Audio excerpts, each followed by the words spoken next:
Hey everybody, I'm waiting on you. It's 8 o'clock. 8 o'clock live. Wednesday night live. Hey Peggy. Thanks for dropping by. I'm going to see who else pops in. Who else do we have? Hey Joelle. Nice to see ya. So I have been doing something different this week. Hey.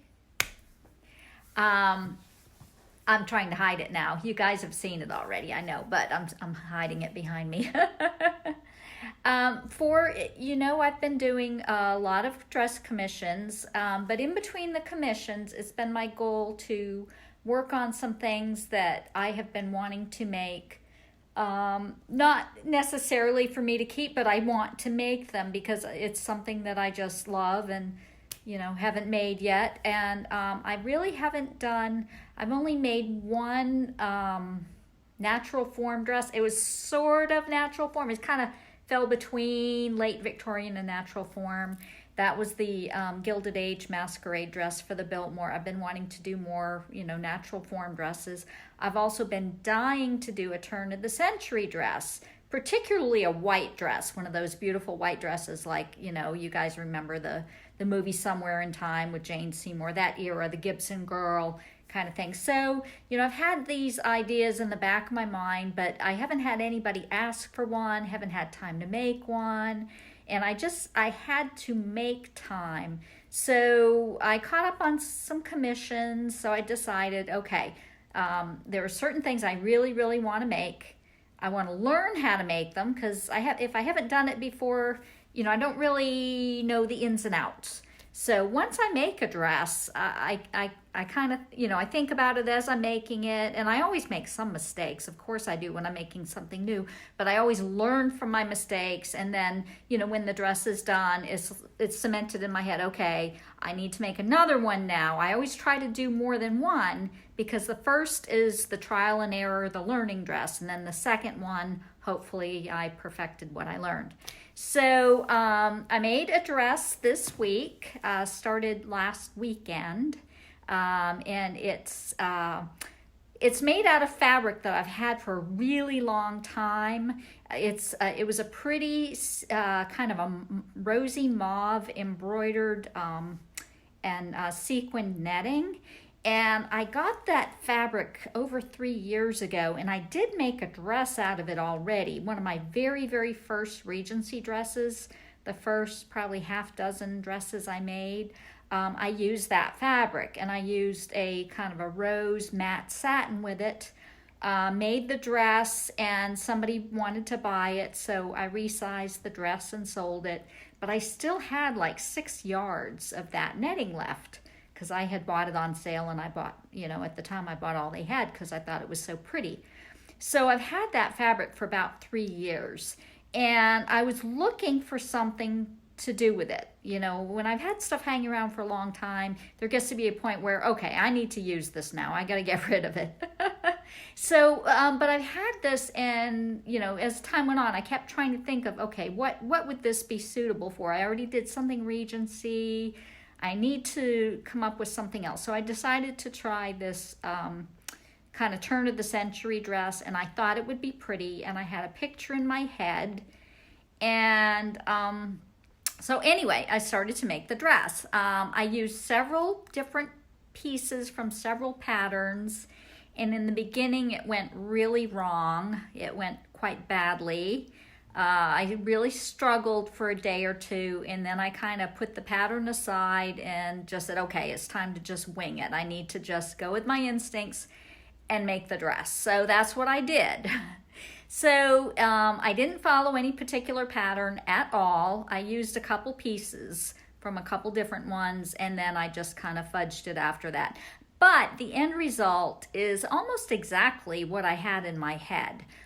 You guys who were watching me last weekend, you saw me struggling with, okay, what do I put around the waist? There were a couple different things that I did. One of the things is I wanted to make a dress that was wearable. Because I was working with a sheer fabric, I knew I had to make an undergown. I could have, you know, sewn them together as one dress, but I didn't want to do that because I figured this isn't going to be the type of dress that I'm going to get to wear very much. But the undergown is sleeveless, and it's a crepe satin, and I thought it was something that I could wear today, you know, to any dressy event. So I decided to make it as two completely separate dresses. So I have an underdress made of crepe satin in that kind of rosy mauve color. And then I made the overdress a completely sheer dress just to put on top of the other dress. You don't normally do it that way. Normally the two are one garment, but that's the reason I wanted to be able to get more use out of it. So that's what I did. So I'm going to show you. I know you guys have seen the pictures. Most of you have seen the pictures. Some of you maybe not have. So hi Stephanie, hi Melissa, hey Gwen, hey Tina, and Maria, and Melody. Oh, thank you, Maria. I did put on a little makeup and hairspray. There's another dress from the movie The Two Lives of Jenny Logan that you love. Tina, send me a picture of it if you can find a screenshot or Google it. I'd love to see the picture. Hey, Anna.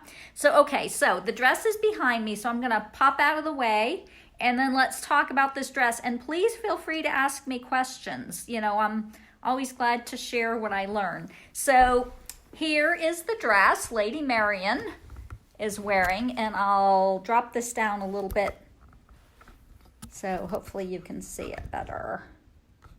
So can you see the whole dress? I hope so.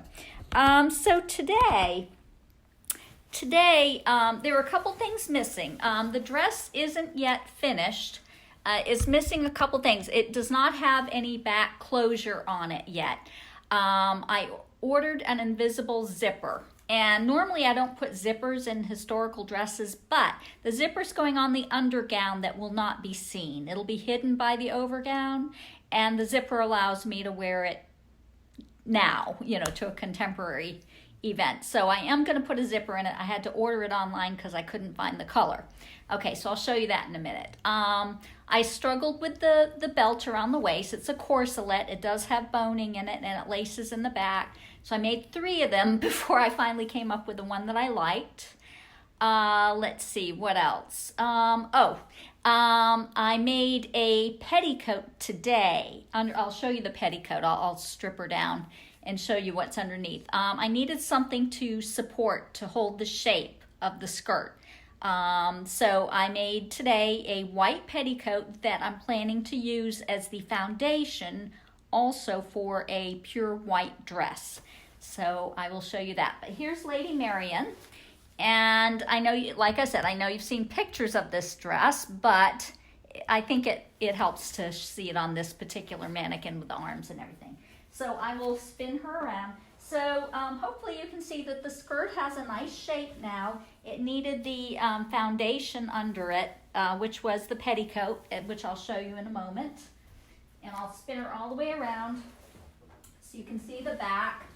The dress does have a bit of a train. The back, I have just a pin here. As I said, there's no closures yet. I plan to put a button here, and I might do some hooks here, but I think the corselet's going to hold this closed, so I might not put anything here at all. I might just put another hook at the waist. So I'll bring it up a little closer so maybe you can see the detail that I'm talking about. Okay, so I'm gonna undress her so you can see more of the dress and how it was made. So this has grommets. It just laces in the back. So this is the corselet. It has boning and lacing grommets. So that's there. And so here's the sheer overgown. It just has this one piece. This is a piece of ribbon that I used to attach the top to the bottom because I had to have something to hold it together. But this does not show under the belt because it's hidden by the belt. Okay, so I'll spin her around. It's really tricky to undress her. And a couple people suggested doing a cuff sleeve. I didn't want the cuff because this has such pretty embroidery that I really wanted to use the embroidery, and I wanted the free lace. So I did not put a cuff sleeve. I can still change the sleeve if I want to. If I want to do a cuff, all I have to do is take out some gathering stitches here, and actually I could even tie it down here and make the sleeves like that if I wanted to, which maybe I will do. So the sleeves are still, I can change the sleeves around if I want to, or I could cut them and put a cuff similar to what I have here. But I can tie the ribbons down here if I want to as well. But I kind of liked them at the elbow. I thought it accented the lace here. So here's the overgown. I'll take the ribbons, loosen the ribbons. It is kind of hard to dress and undress her, but.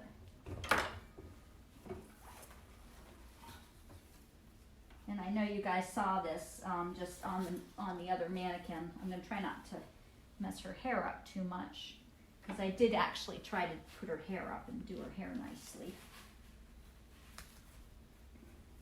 So this is the dress that's underneath. And here's the overgown. So you can see it in a little bit better detail.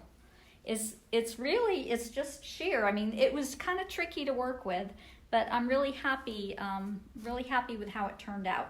So I'm just going to lay this down.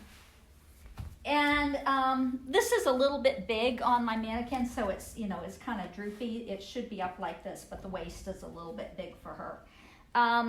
When I went looking for some trim for the other dress, and I found this velvet ribbon. It's a wired ribbon. I took the wire out of it, and I thought it was perfect for the waist. Look how well the color matched. So this dress, as it is, it's not hemmed yet. The skirt isn't hemmed. It'll have a nicer shape when I hem it. But I would wear this now. I would wear it. Hubby and I are going to be going to some Broadway plays at the Peace Center in Greenville. The first one's the end of August. So I very well might wear this dress. I'm really, really happy with the look of it. And I'll show you the back. So here's the back view. As I said, it does have a bit of a train. And again, it's pinned. Remember, I'm waiting for the zipper. It's a little bit big on her, but it fits me just right. So here's the undergown, and I'm really, really happy with it because I feel like I got two dresses in one. I got a really pretty, unusual, one-of-a-kind historical dress, and I got a really pretty, I think, one-of-a-kind contemporary dress. And so I'm really pleased with how it turned out. Sometimes I have a vision in my head that I'm not quite able to execute, but I think I pretty much nailed it on this one. So I'm really happy because it was my first try for this kind of a dress. So I'm just going to look for questions. Whoops. I didn't mean to do that. I'm just going to scroll down and look at comments and questions, and then I'll show you what's underneath her dress and what I'm working on. Hey, Teresa. Okay, I'm having trouble with my stupid thingy again, tripod again. Okay, well, am I crooked? Hang on. Might have to just pick up the camera. I think I will. Okay, so who have I got here?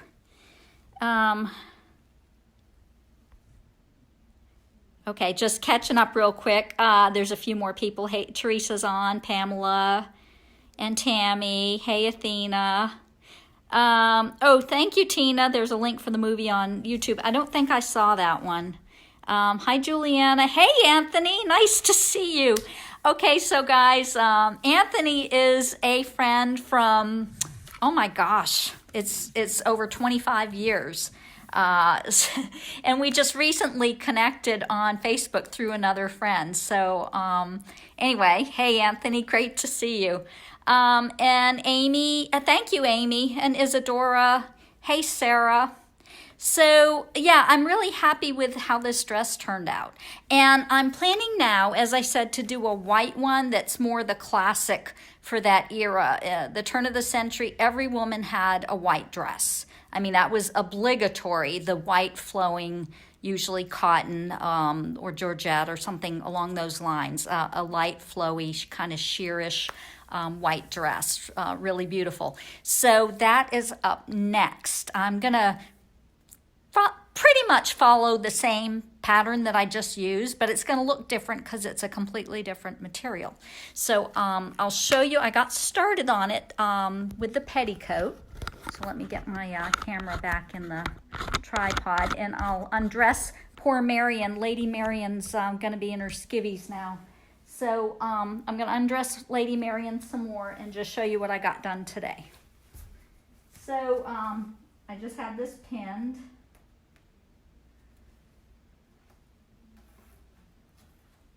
So, uh-oh, she has no brassiere or corset on yet. Maybe I'll just show you her petticoat from the back. I don't want to, oops, Marion lost her head, lost her hair. All right. Well, I really just wanted to show you the petticoat anyway.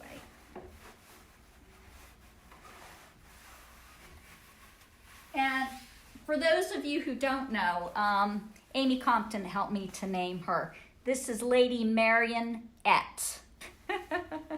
It was really cute. I was trying to come up with a clever name, and Amy helped me with that one. So she is the Marquess or Marchioness of Mode, which mode in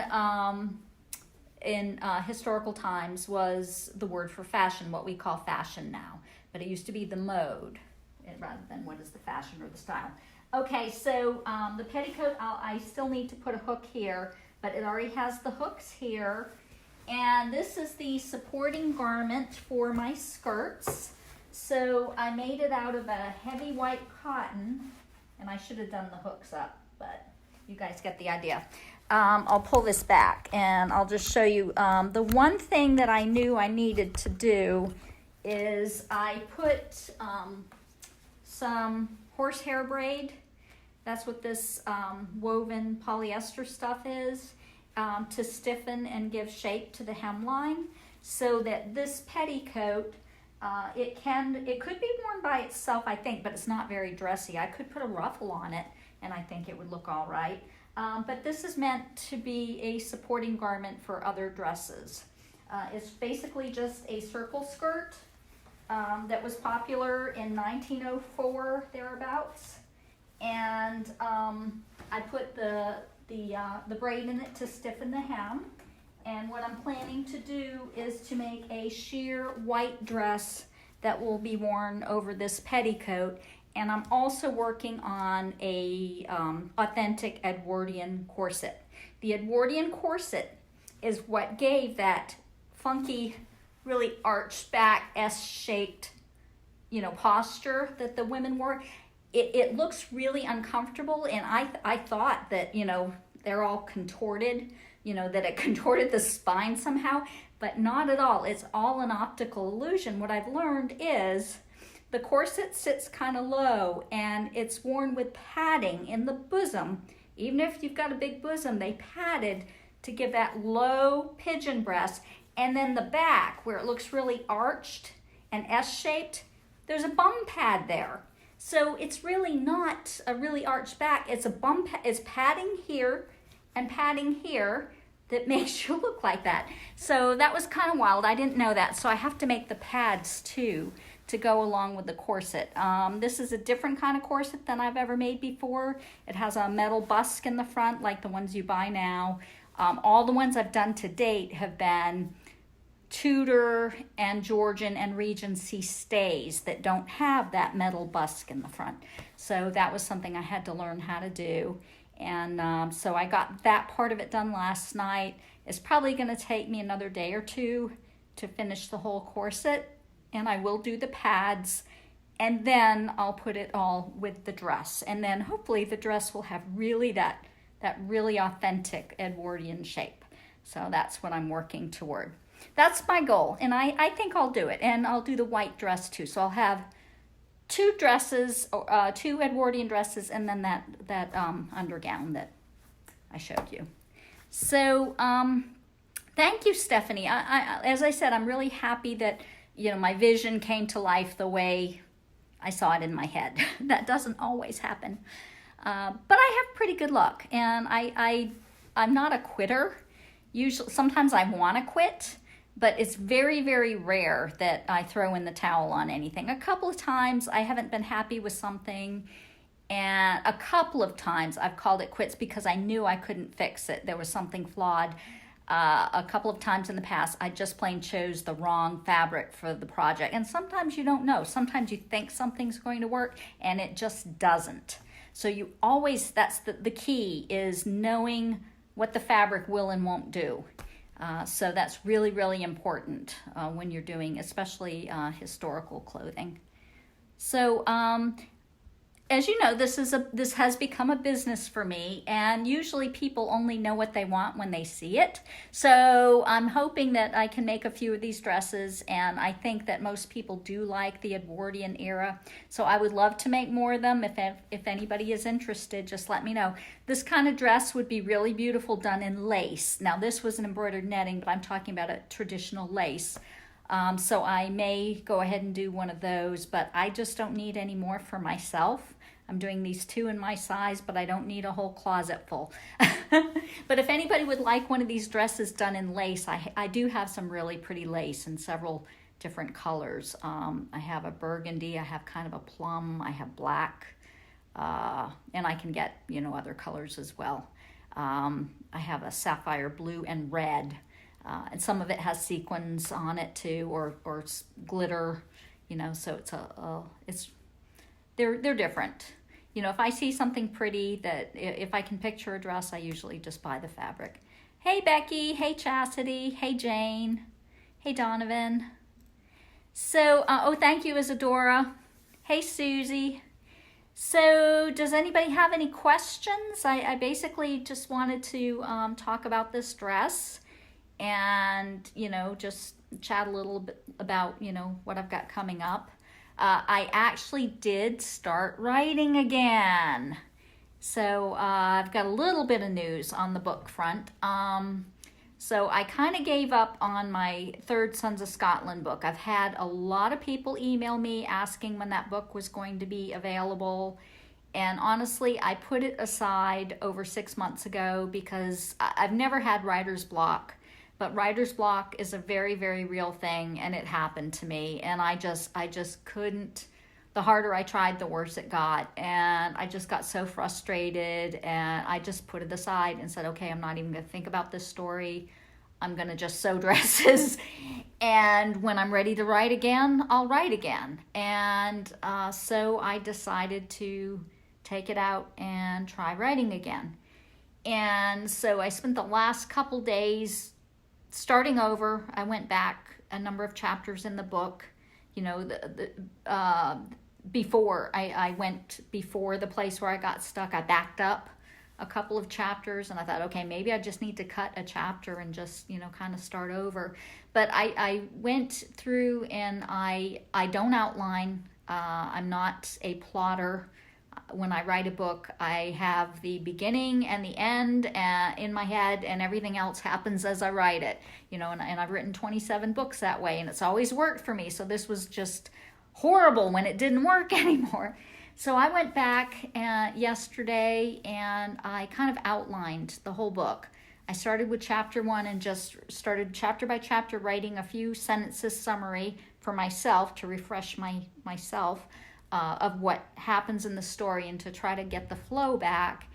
And then I tried to plot out the rest of the book that's not written yet the same way, just a few sentences. Okay, this has to happen, this has to happen, this has to happen. And this might change completely, but at least now I feel like I'm back on track, and I know how to end the story, which I didn't really know how to end the story. I had so many things to wrap up. And I painted myself in a corner because this was the third book, and there were things that happened in the first 2 books that I can't change. I have to work with what I already wrote and resolve a lot of things that I left unresolved and wrap up. So I'm really wrapping up 3 stories, a challenge to do that. But I think I figured it out, and hopefully I'm back on track. And even if I can only write half of my daily word count of what I used to do, I'm hoping I can get it finished in the next couple of months. So fingers are crossed. Say a little prayer for me, and I hope to get Vengeance, Sons of Scotland, number 3 done, so it can be out before the end of the year. I know a lot of people are waiting for it. So, and then I had a really interesting conversation with somebody who's watching right now. Hey, John Paul. For those of you who absolutely love his work, I was chatting with John Paul Ferrara. Hopefully, he might be using one of my dresses in his cover art, which would be so cool, and it would be really exciting, and I would love that. So we'll see. Okay, so I guess I'm just going to peek, and unless anybody has any questions, I guess I will sign off for the night. And hopefully next week I'll have a white dress to show you on Wednesday night. And I might even be wearing this one behind me. I'll be wearing something I made next week. I didn't do it tonight, but next week I'll wear something I made. So love you guys. Thanks for joining me. And I hope you're having as much fun as I'm having. I will chat with you again next week. Bye.